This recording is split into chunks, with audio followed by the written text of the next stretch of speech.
एक सुनो, वृंदावन में एक भोंदू रहता था, उसका नाम कुछ और था, पर वो इतना सीधा था कि सब प्यार से उसको भोंदू ही बुलाते थे।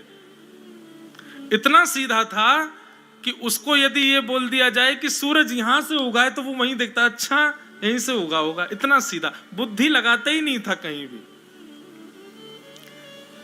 और वो भोंदू गैयाओं की सेवा के लिए एक आश्रम में रहता था, गायों की सेवा करता था। और जिस आश्रम में रहता था वहां के गुरुदेव शाम को प्रवचन करते थे, तो भोंदू बैठ करके उनके शिष्य बैठते थे, सबसे पीछे बैठ के सुनता था।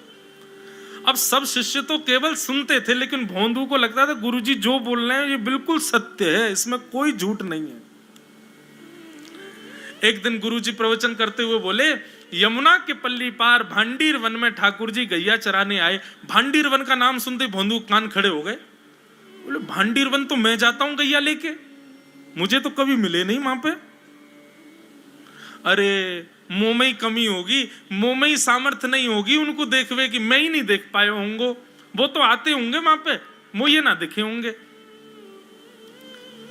आज भोंदू ने पहली बार जिज्ञासा करी, गुरुदेव ठाकुर जी दिखते कैसे हैं? तो गुरुदेव भी हंस गए, अच्छा भोंदू पूछ रहा है, बैठ जाओ बताते हैं। बोले बरहा पीड़म नटवर वपु कर्णयो कर्णकारम विभ्रदवा सह कनक कपिसम वैजयंतीं च माला रंध्रान् वेणोधर सुधया पूरयन् गोपवृन्दै वृन्दारण्यं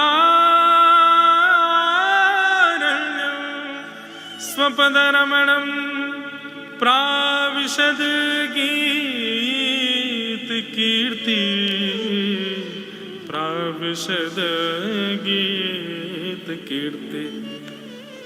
मोर मुकुट पहनते हैं ठाकुर जी, और बोले दो कान हैं लेकिन कुंडल एक ही पहनते हैं, और ऐसे कुंडल नहीं पहनते हीरे के सोने के। तो बोले ठाकुर जी ऐसे पुष्प तोड़ के कान के ऊपर लगा लेते हैं।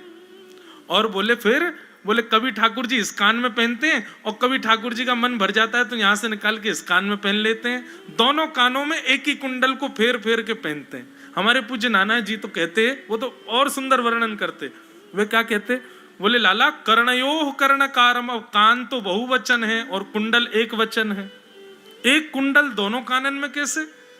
बोले ठाकुर जी एक तरफ मधुमंगल चले एक तरफ श्रीदामा, तो जब मधुमंगल की तरफ ठाकुर जी कुंडल पहन ले तो श्रीदामा के लाला महा बढ़िया ना लग रहा कुंडल यहां पहनी आकू। सो ठाकुर जी ऐसे निकाल के नहीं पहनते हैं, ठाकुर जी की चाल ऐसी मदमस्त है, निकाल करके उछालते हैं ऊपर, और यूं कान करें तो सीधो आके यहीं लगे वो पुष्प। और फिर सब ग्वाल बाल ताला बजाओ, जय हो लाला जय हो लाला। फिर नेक दूर चलते हुए ठाकुर जी फिर निकालें और फिर उछालें, फिर यहाँ पर रखें। फिर ठाकुर जी की देखा देखी मधुमंगल श्रीदामा भी उछालें, कोई के सिर पर जावे, कोई की नाक पर जावे, कोई नीचे गिर जाए, कान में नहीं आवे। तो कर्णयोः कर्णकारम। और कैसे ठाकुर जी? बोले विभ्रदवासः कनक कपिसम वैजयंतीं च मालां। ठाकुर जी पीली पीतांबरी, जैसे हमने ये बगलबंदी सफेद पहनी है ना, ऐसी ठाकुर जी पीली पहनते, पीली पीतांबरी। और माला कैसी पहनते हैं? बोले हम लोग तो इतनी माला गले यहाँ छाती तक आती है, ठाकुर जी ऐसी पहनते हैं पूरी पैरों तक जाए। ये देखो पीछे खड़े हैं, इतना गहना कौन पहने हैं, पैरों तक पहनते हैं ठाकुर जी। इसके पीछे भी कारण है, क्योंकि ठाकुर जी वृंदावन में पैरों में पादुका नहीं पहनते। उस वृंदावन में हम जूता चप्पल पहन के घूमते हैं, ठाकुर जी नंगे पांव घूमते थे। तो यशोदा मैया कहती लाला पादुका क्यों ना पहने? बोले मैया मेरी बछिया बछड़ा भी तो नंगे पांव घूमे, तो मैं क्यों पादुका पहनूं, इनको भी पहना दे तो मैं पहन लूंगा। मैया बोली लाला तू भी बड़ो भोरो है, गैया थोड़ी पादुका पहने। बोले मैया तो मैं भी ना पहनूंगा। तो यशोदा मैया क्या करती है, बड़ी बड़ी माला पहनाती है लाला को। क्यों? बोले लाला सीधो तो चले ना, ठोकर मार तो चलेगो तो पुष्प टूट टूट के आगे गिरेंगे, तो लाला पाम रखेगो तो लाला के चरणन में कोमलता आ जाएगी, लाल जी के चरणन के नीचे पुष्प आ जाएंगे। तो वही जयंतीम च माला। और बोले रंध्रान वेणु अधर सुधया, अपने अधर की तकिया पर उस बांस को लिटा करके ठाकुर जी अपनी कोमल उंगलियों से उसके चरण दबाते। नाक का मोती मानो उसके लिए छत्र का काम करता है।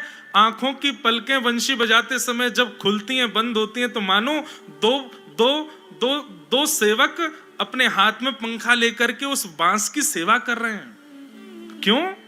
अरे भैया, या बांस ने गर्मी सही, सर्दी सही, वर्षा सही खड़ी रही, बंसी बनाने वाले ने या को बीच में ते आके काट दियो, वाकू भी सहो, छील दियो तब भी सहो, सरिया ते या में छेद कर दिए तब भी सहे। इतने सहवे वारे की तो मैं सेवा ही करूंगा अपने होठ पे बैठा करके। रंध्रान वेणो अधर सुधया पूरयन गोप वृंदई वृंदारण्यम स्वपदरमणम प्राविशद गीत कीर्ति। और ठाकुर जी क्या करते हैं, बीच बीच में बंशी बजाते समय नेत्र खोलते हैं और जैसे यहां से मधुमंगल बुलावे लाला, तो ठाकुर जी ऐसे नहीं देखते, ऐसे देखते हैं कटाक्ष नेत्रों से। यहां बुलावे तो ऐसे देखते हैं, और वही नेत्र कटाक्ष ऐसे हैं कि जो देख ले वहीं घायल ले जाए। ऐसे ठाकुर जी के नेत्र। ऐसे रूप को देखने के लिए गोपियां सब अटारियों पर खड़ी हैं, खिड़कियों पर बैठी हैं ठाकुर जी के रूप को। गोपियां श्रीमद् भागवत के वेणु गीत में कहती हैं, अक्षणवताम फलमिदम न परम विदाम। इन आंखों से यदि आपने अपने संपूर्ण 100 वर्ष की आयु में श्री कृष्ण को नहीं देखा तो आपने कुछ नहीं देखा। इतने सुंदर हैं श्याम सुंदर। अब ये भोंदू सुन रहा था पीछे बैठा बैठा, उसके तो नेत्र बंद हो गए। मन में सोच लिया, कल तो भंडीर वन गैया चरावे जाऊंगा, देख के ही आऊंगा कहां है ये कन्हैया। गुरु जी कह रहे हैं तो निश्चित है भंडीर वन में आते हैं ठाकुर जी। भोंदू अपनी गैया लेकर के भंडीर वन पहुंच गया। गैया चर रही थी, अब भोंदू ढूंढ रहा है, कभी वृक्ष के नीचे जाके देखे, कभी कहीं देखे, कभी ढूंढे कहीं से चंदन की सुगंधी आ जाए। गुरुजी बता रहे थे उनमें से चंदन की सुगंधी आती है तो पृथ्वी पर नासिका रख करके कहीं पैर के निशान दिख जाते तो उनको सूंघ, ताकि इसमें चंदन की सुगंधी हो, क्या पता कन्हैया यहीं कहीं हो। इतने भाव से, इतने प्रेम से और इतने भोलेपन से ढूंढने लगा ठाकुर जी को। और ठाकुर जी नहीं मिलते ना तो अपने आप को ही कोसता, मुंह में योग्यता ना होगी, यही मारे ना मिल रहे। ठाकुर जी तो यही है, गुरु जी की बात गलत नहीं है, ठाकुर जी तो यही है। उसके उस सहज भाव पर, उसके उस सरल भोंदूपने पर ठाकुर जी रीझ गए। और इतने में ही भोंदू हताश निराश उदास बैठा था, खुद को कोस रहा था, मुंह में योग्यता ना है, मुंह ठाकुर जी मिलना है रहे। इतने में ही देखा सामने से असंख्य गायों का झुंड आ रहा है। और भोंदू ने जैसे उन गायों को देखा, ऐसी गाय कभी देखी नहीं, अलग गाय, सींग चमक रहे हैं, सींगों के ऊपर के भाग में सोने चांदी मढ़े हुए हैं, ऐसी ऐसी सुंदर सुंदर तंदुरुस्त गैया। और जैसी उन गायों ने बीच से मार्ग छोड़ा, तभी देख रहा है भोंदू पीतांबरी पहनी है, गले में वैजंती माला धारण की है, सिर पर पाग पहनी है, एक कान में कुंडल है, मंद मंद मुस्कुरा करके दतुइयां दिखा रहे हैं, कटाक्ष नेत्रों से कभी इधर देख रहे हैं कभी उधर देख रहे हैं, अपनी वेणु को कमर में कस करके गैयाओं के गले में गलवैयां डाल करके श्याम सुंदर भोंदू की तरफ चलते भय आ रहे हैं। ये दृश्य देख करके हाथ पांव कांपने लगे भोंदू के, नेत्रों से अविरल अश्रुधार गिरने लगी। श्याम सुंदर को देख करके वहीं दंडवत करने लगा। उसको लगा मेरे पास तो आएंगे ही नहीं, है वहीं से मुड़ जाएंगे, अब मैं उनके पास जाके उनको असहज नहीं करूंगा, यहीं से देख लूं, यहीं से प्रणाम कर लूं। लेकिन जैसे जैसे प्रणाम करके ऊपर देखता, ठाकुर जी और पास आ रहे हैं, और पास आ रहे हैं, और पास आ रहे हैं। जैसे ही ठाकुर जी आकर के बैठे, भोंदू के पास शब्द नहीं है, हाथ पैर कंपित हो रहे हैं, उसको सूझ ही नहीं रहा करूं क्या मैं, इनके लिए क्या बिछाऊं, कहां बैठाऊं। ठाकुर जी ने अपने आप ही भोंदू के गले में हाथ डाली, अरे तेरा नाम कहा है। जैसे ही ठाकुर जी ने नाम पूछा, भोंदू अपना ही नाम भूल गया, बोले मुझे याद ही नहीं मेरा नाम क्या है, पर प्रेम से सब लोग मुझे भोंदू बुलाते हैं। अब तो भोंदू नाम सुनते ही ठाकुर जी ताली दे दे के हंसने लगे, तेरा नाम भोंदू है? बोले हाँ मेरा नाम भोंदू है। और ठाकुर जी आपको अच्छा लगा? बोले हाँ बहुत अच्छा लगा। आपको नाम कहा है? ठाकुर जी बोले, तुम वो ना जाने? बोले, जानू तो ना हूं, लेकिन गुरुजी ने जैसा रूप बताया वैसा ही है आपको। तो आप कहीं नंदनंदन तो नहीं हो? ठाकुर जी बोले, हाँ मैं नंदनंदन नहीं हूं, यशोदा जी को लाला, नंद जी को लाला। भोंदू बोलो, जय हो भगवान, आज आपके दर्शन है गए। गुरु जी और सब बालकन को तो आप शायद रोज ही मिलते होंगे, लेकिन मैं ही अभागो, मोको आप आज ही मिले हो। ठाकुर जी बोले, अब चल बात मत बनावे, जल्दी कछु खवा, मुंह को भूख लग रही है। भोंदू एक कपड़े में रोटी बांध के उसमें मिर्च और गुड़ रख करके लेके गया। 2 रोटी थी। भोंदू ने जैसी खोली, एक रोटी ठाकुर जी के सामने धर दी, एक अपने पास रख ली। बोले, मैं भी तो खाऊंगा।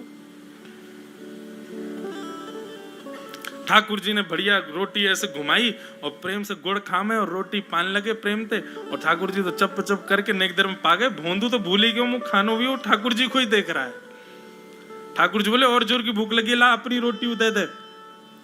भोंदू बोलो, मुंह को भी भूख लगी है। बोले, अच्छा चल आधी आधी खा ले, या मैं ते आधी तू खा ले, आधी मैं खा लूं, दोनों खा लिए। कल ते नेक्स्ट से ज्यादा सी रोटी ले आइयो, भूख ज्यादा लगे, और सुन यही समय आइयो, मिलूंगा कल भी तोते। ठाकुर जी अपने मार्ग पर चले गए। भोंदू इतना प्रसन्न है, बोले आज मुझको ठाकुर जी मिल गए। लौट करके आया, गायों को यथावत बांध दिया, हाथ पांव धो के गैयाओं की सानी करी। गुरुदेव के प्रवचन का समय हो गया। भोंदू पीछे जाके बैठ गया, नेत्रों से बस आंसू ही आंसू निकलते जा रहे हैं। अपने गुरुदेव को प्रणाम करे, इनकी कृपा से ठाकुर जी मिले। उसने किसी को नहीं बताया, उसको लगा सबको ही मिलते हैं भगवान, मुझे ही मिले हैं बहुत दिन बाद। दूसरे दिन भोंदू खूब सारी सामग्री रसोई घर में इकट्ठा करके जाने लगा। किसी ने जाके गुरुदेव से कह दिया कि भोंदू बहुत सारी सामग्री ले जा रहा है। गुरुदेव ने जाके कही, भोंदू इतनी सामग्री ले जा रहा हो भैया, वो भंडारो करेगो का? नहीं गुरुजी, भंडारो तो नहीं करूंगा, वो नंद नंदन नाम है, वो यशोदा नंदन मदन मोहन, वो अपनी गैया चरा के आए, कल भी आए, मेरी रोटी खा गए, मैं भूखा ही रहेगा कल। या हमारे ज्यादा सी ले जा रहा हूं, बेचारे बहुत भूखे आए कल, कि उनको पेट भर जाएगा, मैं भी पा लूंगा। या हमारे गुरुजी आज ज्यादा सामग्री ले जा रहा हूं। गुरुदेव ने मन में सोचा, ये बात कोई और कहे तो अविश्वास किया जा सकता है, लेकिन भोंदू झूठ नहीं बोलता। भोंदू कभी झूठ नहीं बोलता, भोंदू की बात पर विश्वास करना ही पड़ेगा। गुरुदेव बोले, सुन सुन इधर बैठ, ठाकुर जी आए थे? बोले, हाँ। अच्छा, उनका रूप कैसा था? जैसा रूप आपने बताया था ना गुरुजी, बिल्कुल वैसा, ऐसे कटाक्ष नेत्र, मोती जैसे दांत, ठाकुर जी की मुस्कान ऐसी, पाग ऐसी, कान ऐसे। गुरुदेव के तो नेत्र बंद हो गए, वे सब अनुभव करने लगे। लेकिन गुरुदेव बोले, रूप कैसा भी बता दे, चरण यदि इसने बता दिए तो मैं मान जाऊंगा कि ठाकुर जी थे। अच्छा, तूने चरण देखे? बोले, हाँ गुरुजी, मैंने चरण देखे। चरण कैसे थे? बोले, चरण ऐसे ठाकुर जी, उत्तुंग रक्त विलसन नख चक्रवाल। ठाकुर जी के चरण जब वो चल करके आगे बढ़ते हैं ना, तो चिन्ह बन जाते हैं। कहीं ध्वजा बनी थी, कहीं शंख बना था, कहीं कुछ बना था। और उनके जो नखून है ना, उनमें से ऐसा लगता है मानो जैसे कोमल का पराग हो, कमल का पराग हो। और चरणों का रंग कैसा, जैसे मानो जैसे गुरुदेव कमल होता है ना, कमल की आकृति, ऐसे ठाकुर जी के चरण। जब चरण का यथावत वर्णन भोंदू ने कर दिया, गुरुदेव समझ गए। बोले, निश्चित ठाकुर जी आते। नहीं तो भोंदू कहां जाने, इतनी बुद्धि नहीं है उस पे कि वो इतना सब कुछ ढूंढ धाड़ के मुझे बताए। भोंदू एक काम करेगा? बोले, हाँ। ठाकुर जी आएंगे तो तेरे सखा बन गए? बोले, हाँ। तो उनको लेकर के आश्रम आ जा, यहां पे आ जा। भोंदू बोला कि इतने योग्य बालक हैं, लेकिन ठाकुर जी ने किसी से नहीं कही, मुझसे कही है। अगर मैंने ये काम नहीं किया तो मेरा जीवन व्यर्थ है। भोंदू को लगा ठाकुर जी सबसे ही मिलते हैं, गुरुजी किसी से भी कह के बुलवा लेते, मुझको काम दिया। भोंदू ने तो उसको अपने हृदय में ले लिया, अब ये काम मुझे करना है। बोले, गुरुजी मैं वचन दे के जा रहा हूं, ठाकुर जी को मैं लेके आऊंगा। जा बेटा। भोंदू वन में चला गया। अब तो उसको मिलने की भी एक्साइटमेंट नहीं है और कोई उसके मन में भाव ही नहीं है। उसको ये है बस ठाकुर जी को मैं ले जाऊं। जाकर के बैठा, ठाकुर जी अपनी गैया चराते भये, बढ़िया सुंदर एक डंडा पर हाथ टांगे भये ठाकुर जी आए। रूप देख करके फिर से भावुक हो गया भोंदू। ठाकुर जी आकर के बैठ गए, बोले चल जल्दी निकाल रोटी, भूख लगी है मुंह को। भोंदू सजाता जा रहा है, थाली ठाकुर जी को देता जा रहा है। बोले जय जय, एक प्रार्थना करूं? बोले करो। आप मेरे संग मेरे सखाओ ना आप? बोले हाँ तेरो सखाऊं, तो मेरी बात मानोगे? बोले कहा, आप मेरे संग आश्रम चलो गुरु जी के पास। ठाकुर जी रोटी पाते जा रहे, ठाकुर जी ने अनसुनी कर दी बात। बोले जय जय कछु कहो ना, आप चलोगे ना? ठाकुर जी बोले हम तेरे सखा हैं, तेरे गुरु जी के सखा नहीं है। तू मोते मिल, तू मेरे संग खा, तू मेरे संग रहे, तू कछु कर, तो कुछ सब अधिकार है, लेकिन ये हम गुरु जी ते मिल बातें मिल ये सब हम नहीं करेंगे। हम बस तेरे सखाएं, तो ये जाने और कोई ये ना जाने। ए जय जय ऐसे मत कहो ना, वे नहीं बताते तो मैं तो आपको देख ही नहीं पाता, मैं तो आपको जानता ही ना हूं। उनने ही तो मुझको बताई कि आप भांडीर बनाते हो, आपका रूप ऐसा है, उनने कृपा करके मुझको आपसे मिलवाए हो, वही हमारी मित्रता के मूल आधार है, उनसे तो मिलवे चलो ना। ठाकुर जी बोले देख ज्यादा जिद मत करे, हमने तो उसे एक बार कह दी हम नहीं जाएंगे नहीं जाएंगे नहीं जाएंगे। ठाकुर जी रोटी पा रहे थे तो भोंदू ने हाथ से रोटी और छनाई, बोले ये भी दो, ये भी गुरु जी की है, लाओ ये मिर्च गुड़ सब दो, ये सब गुरु जी को, ये भी मत खाओ। और सुनो, यदि हमारे गुरु जी से आपको प्रेम नहीं है तो हमको आपसे प्रेम नहीं है। कल ते अपनी गैयान को लेके कहीं और चरावे जाओ, होंगे तुम नंद नंदन अपने गांव के, मेरे गुरुजी के पास नहीं जाओगे। और सुनो, ये मुंह में जो रोटी रखी जाओ को उगल आओ, ये भी गुरुजी की रसोई में बनी है, हमारे गुरुजी से नहीं मिलेंगे। ठाकुर जी बोले अरे भोंदू ने रुक तो, नहीं नहीं नहीं अब तो मैं सुनूंगा ही नहीं, आपने ऐसे कैसे कह दी नहीं जाएंगे, 3 बार नहीं जाएंगे नहीं जाएंगे। और ये भांडीरवन मेरो है, मैं यहाँ गैया चरावे आऊं, कल से अगर तुम और तुम्हारी गैया दिख गई मुंह को तो तुम्हारी गैयान को लेके मैं चलो जाऊंगा आश्रम, फिर तुम्हारी मैया बाबा तुमको मारेंगे। ठाकुर जी बोले अरे भोंदू इतना नाराज? बोले यदि मुंह से मित्रता रखनी है तो मुंह को वचन देना पड़ेगा कि आप आश्रम चलोगे, और अगर आपने फिर से नहीं कही तो मैं जा रहा हूं वापस, और कभी आपको मुख नहीं देखूंगा, अपना मुख नहीं दिखाऊंगा। ठाकुर जी बोले इस मुख को देखने के लिए या संग के लिए लोग पता हो तो कितनी तपस्या करें। बोले जो तपस्या करें उनको मुबारक, तुम मुंह को ना चाहिए, मुंह ना मिलनो तुमते, मुंह कोई गरज ना पड़ रही तुमते, आज तक नहीं मिले कल ही तो मिले हो मोते, वो भी गुरुदेव की कृपा से मिले हो, जाओ मत मिलियो, मुझे ना चाहिए तुम।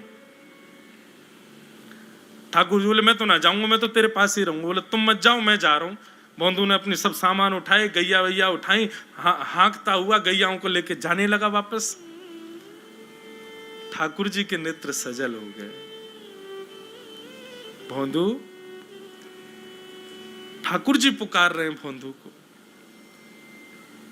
मानो जैसे त्रिलोकी लेके जा रहा है वो ठाकुर जी के, जैसे मानो पूरा ऐश्वर्य ठाकुर जी का ले जा रहा हो। अरे भोंदू ने रुक तो जा। भोंदू बोला अपना मुख भी नहीं दिखाऊंगा यदि आप नहीं चलोगे तो। भोंदू थोड़ी दूर गया, ठाकुर जी को लगी वापस आ जाएगा, थोड़ी और दूर गया, लगा अब आ जाएगा, लेकिन जब भोंदू दिखना बंद हो गया हमारे ठाकुर जी विचलित हो गए, दौड़े भोंदू की तरफ। गैया चराता हुआ वापस जा रहा था अपने आश्रम, ठाकुर जी दौड़ करके गए और जाकर के भोंदू के पिद्दी पे चढ़ गए। पिद्दी समझते हैं? ये कंधे पर चढ़ जाना, इसको ब्रज भाषा में कहते हैं पिद्दी पे चढ़ना। ठाकुर जी जाकर के पीछे से कंधा पे चढ़ गए, पाम से पेट पकड़ लिया और हाथन से बोले ले चल अपने गुरुदेव के पास, चलूंगा तू जहां कहेगो, लेकिन तो दूर नहीं जान दूंगा। और भोंदू ठाकुर जी को ऐसे ऊपर चढ़ा करके गैयाओं के साथ लेकर के आश्रम जा रहा है। गैयाओं ने जैसे ही आश्रम में प्रवेश किया, गुरुदेव आकर के खड़े हो गए और मन में बस विचार कर रहे थे, हाथ पांव कांप रहे थे, बोले ठाकुर जी आएंगे कि नहीं। और जैसे ही गायों का समूह भीतर प्रवेश हुआ, इतने में ही भोंदू आया और तभी देखा भोंदू के पिद्दी पर ठाकुर जी टंगे भय आ रहे हैं। ये दृश्य देखते ही गुरुदेव मूर्छित होके गिर पड़े। भाई जैसे तैसे होश में आए, होश में आकर के जैसे ही ठाकुर जी को देखा, सिंहासन पर भगवान बैठे हैं जहां गुरुदेव बैठते थे और भोंदू उनके बगल में बैठा है।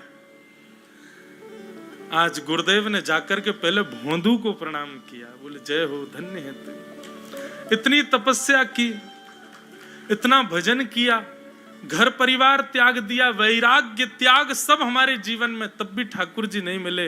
लेकिन वारे भोंदू, तेरी सरलता, तेरी सहजता, तेरा ये निर्मल भाव कि ठाकुर जी तेरे अधीन होके यहां आश्रम तक चले आए।